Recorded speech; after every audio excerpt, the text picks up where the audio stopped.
Hi everyone, এখন নতুন একটা টপিকস আলোচনা করব, সেটা হচ্ছে কনস্ট্রাক্টরস।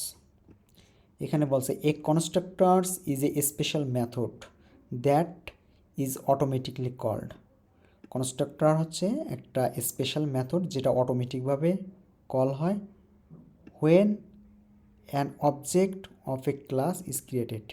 যখন একটা ক্লাসের অবজেক্ট তৈরি করা হয় তখন সে অটোমেটিকভাবে কল হয়।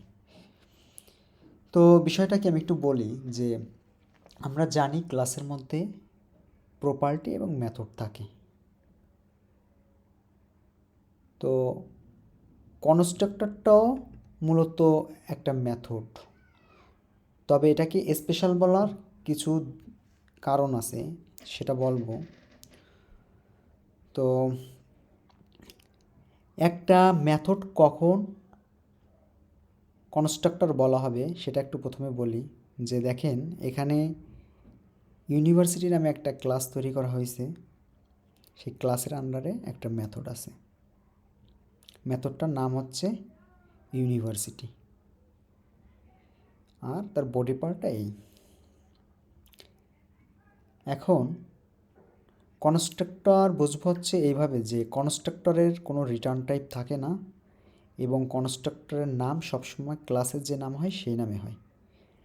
এই দুইটি বৈশিষ্ট্য দেখে আমরা বুঝতে পারি এটা কনস্ট্রাক্টর। তো সাধারণ মেথড থেকে কনস্ট্রাক্টরের মধ্যে এইটাই পার্থক্য। এখন স্পেশাল কেন এটাকে বলা হয়েছে? এই মেথডটা হচ্ছে আপনি যখন এই ইউনিভার্সিটি ক্লাসের একটা অবজেক্ট তৈরি করবেন সেটা অটোমেটিকভাবে কল হবে বা এক্সিকিউট হবে। দেখেন, এখানে ইউনিভার্সিটির একটা অবজেক্ট তৈরি করছি যেটার নাম দিয়েছি ঢাকা। যখনই এই অবজেক্টটা ক্রিয়েট করা হবে সঙ্গে সঙ্গে এই কনস্ট্রাক্টরটা কল হবে, এবং কল হলে কি হবে, এই ঢাকা ইউনিভার্সিটি কনসোলে লেখাটা প্রদর্শিত হবে।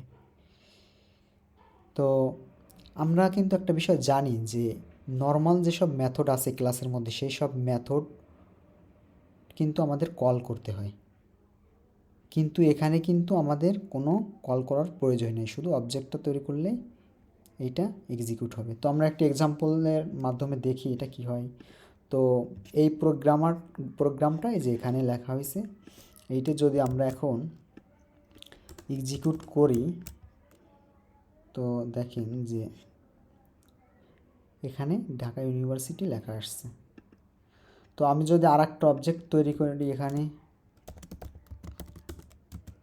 খুলনা নাম দিলাম অবজেক্টটার। তো এখন যদি আমি রান করি তাহলে দেখা যাবে প্রথম অবজেক্টটার জন্য এইটা একবার এক্সিকিউট হবে ঢাকা ইউনিভার্সিটি, এবং দ্বিতীয় অবজেক্টটার জন্য এটা আরেকবার এক্সিকিউট হবে এই। আর নর্মালি আমরা মেথডগুলো কি করতাম, যে সাপোজ ধরে নিলাম এর মধ্যে একটা মেথড আছে ভয়েড সেমিস্টার।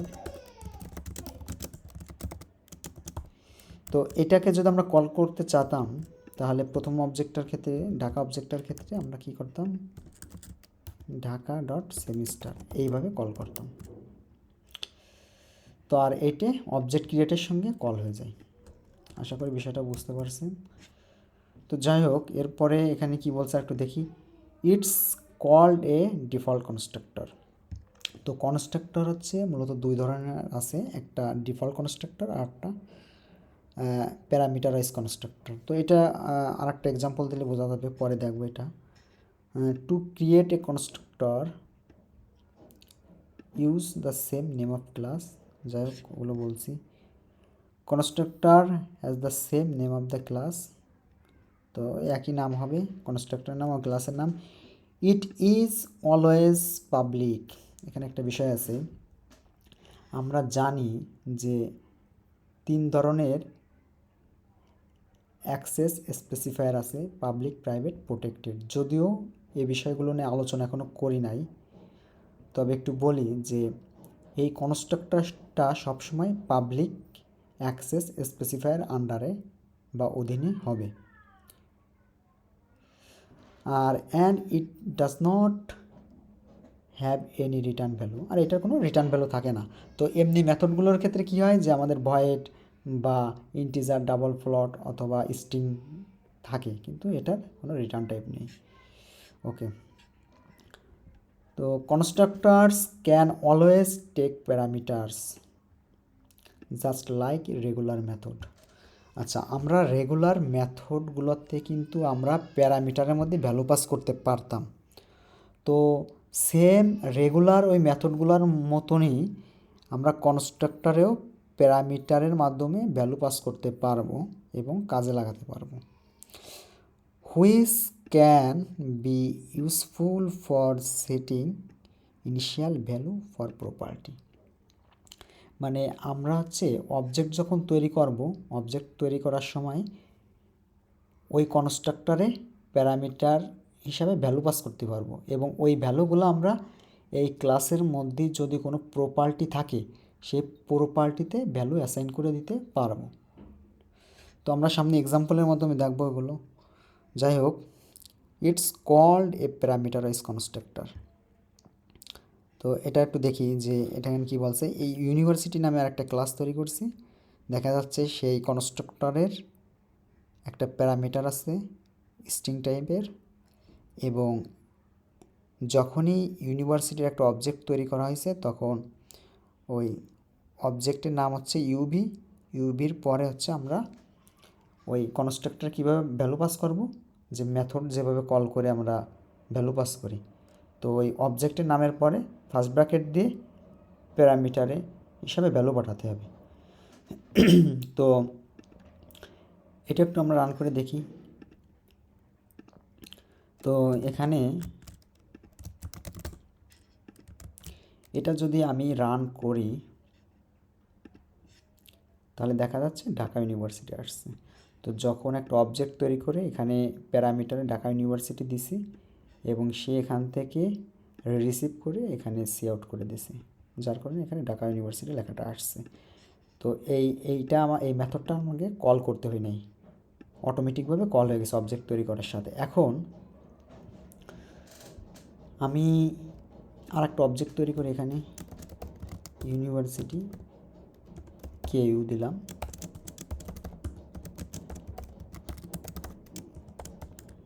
তো এখন এটা একটা আমরা এক্সিকিউট করি, দেখা যাচ্ছে প্রথম অবজেক্টের জন্য ঢাকা ইউনিভার্সিটি লেখা আসছে, দ্বিতীয় অবজেক্টের জন্য খুলনা ইউনিভার্সিটি লেখা আসছে। তো আশা করি বুঝতে পারছেন বিষয়টা। It's called a parameterize constructor. মানে আপনি যখন কনস্ট্রাক্টরের মধ্যে প্যারামিটারে দিবেন তখন সেটা হচ্ছে প্যারামিটারাইজ কনস্ট্রাক্টর, আর প্যারামিটার ছাড়া হচ্ছে সেটা ডিফল্ট কনস্ট্রাক্টর। তো এই কনস্ট্রাক্টরটা খুবই ইম্পর্টেন্ট। এই জন্য দেখেন যে কনস্ট্রাক্টর আমরা কেন ব্যবহার করব একটু বলি। যে আমরা যদি চাই, এই কনস্ট্রাক্টরটা হচ্ছে আমার ধরে নিন যে ক্লাসের মধ্যে অনেকগুলো মেথড আছে এবং প্রপার্টিও আছে এবং কনস্ট্রাক্টরও আছে। এই কনস্ট্রাক্টরটা এর যখনই অবজেক্ট তৈরি করবেন এর ফার্স্টে প্রথমে এক্সিকিউট হবে এবং এক্সিকিউট হওয়ার পরে হচ্ছিল বাকি ও বিবেচনা করবে বাকিগুলো এক্সিকিউট করার জন্য।